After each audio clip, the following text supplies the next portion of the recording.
Wow, look at that. Wow, that's beautiful. Hey everybody, I am here today with a beautiful woman that I had the opportunity to meet just actually a few weeks ago in Austin, and we had attended a production of a fabulous program, if you've never heard about it, called Shin Yan. There we go, still have my brochure. This is Quinar Jean, yes, saying it correctly, and she is from the Cantonese part of China, and she is actually going to cook and prepare a Cantonese dish. And guess what? Today, the day we are filming this, is the first day of the Chinese New Year. So we're celebrating that, and this is I'll let you tell about it, but I believe it's a traditional dish that your family would have prepared during the Chinese New Year. In Canton, there are 4 top dim sums. The shrimp dumpling, and the one I'm going to make today is the shumai. So it's like a kind of like dumpling, but you have different fillings in it. And the third one is egg tart. I think a lot of Americans can enjoy it here, the egg tart. And the fourth one is like the barbecue pork bun, right? Yeah. Oh, okay. Char siu bao. We can relate to barbecue. That definitely comes up. And you have shrimp. Yeah, here, I have yes, shrimp. and definitely that is a Texas product, because part of the reason I do Texicurians is to retain some of those cultures of the people that settled here in Texas. We don't want to lose it because it's part of who we are, and this is part of who Quinar is. And I'm from the Cantonese area, so every year, the best thing for me to celebrate is like go to the restaurant with my family, but usually we don't have big dishes. So in Canton, we call it yam cha. That means going for tea with some dim sum. So this one is my favorite dim sum. So we usually use our hands to do it, like they need a lot of exercise. Oh, I will do it later. So okay. I will just take care of the shrimp. Let's get to it. Yeah. What can I do to help?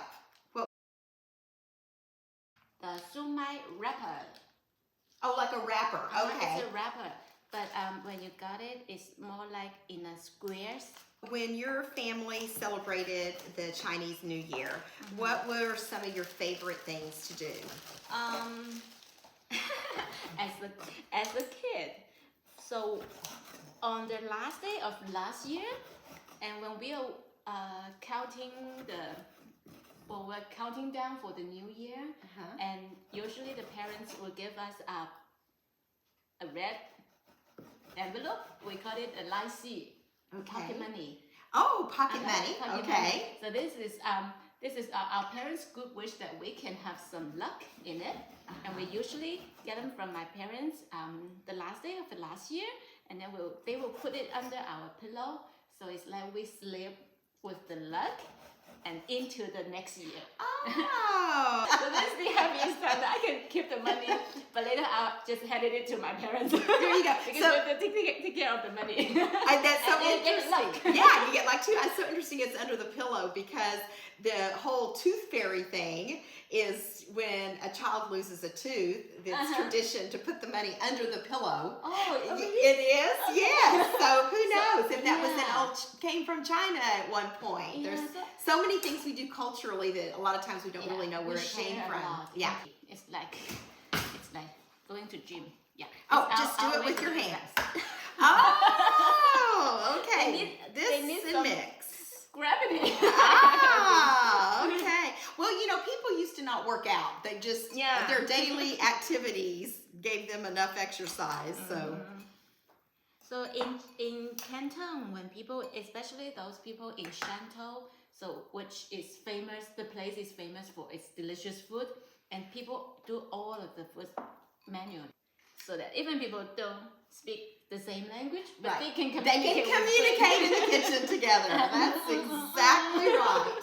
In China, in the southern part, we usually, officially, people have 7 days of holiday. So on the 8th day, they will go to work. But traditionally, we will celebrate the whole New Year's Day until the 15th.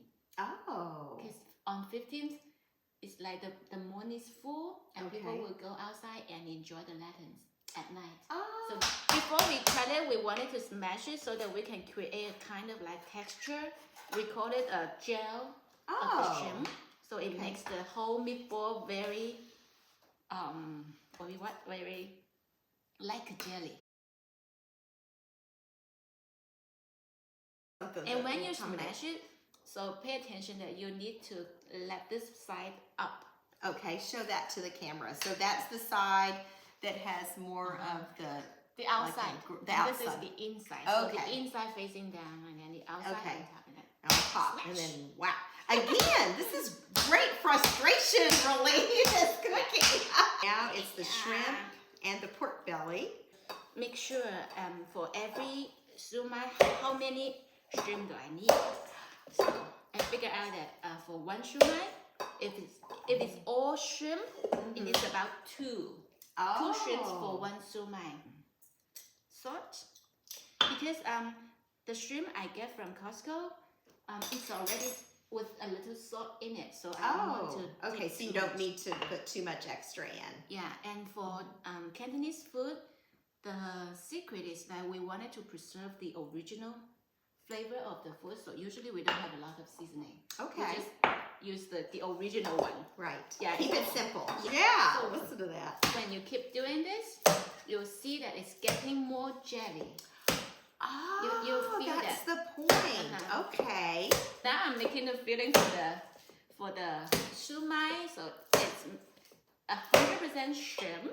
Okay. And I am doing a kind of like traditional treatment to make Okay. it more jelly.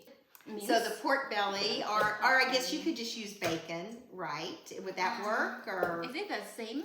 it is, uh-huh. Yeah, bacon. That's where it's cut from. Yeah, so you have half red one and the fat. Half, right. Oh, Yeah. okay. You need to have the fat in it. Yes. Okay, so we're about to make the wrappings now. So with all this ready, maybe I can Alright. just put it here. Yeah. Easier for us So to we can see it better. get it. So for professionals, dim sum masters, they have a special tool to just use this. But now I just have a spoon like this. So anything with a flat end like this can be Okay. used to do the wrappers. So we need to do a little bit treatment on the edge of it. So we'll make it thinner. It's like you make it into this one. Oh, that's so cute. And you need to have like a lady, you need to give her a shape. Oh, okay. Yeah.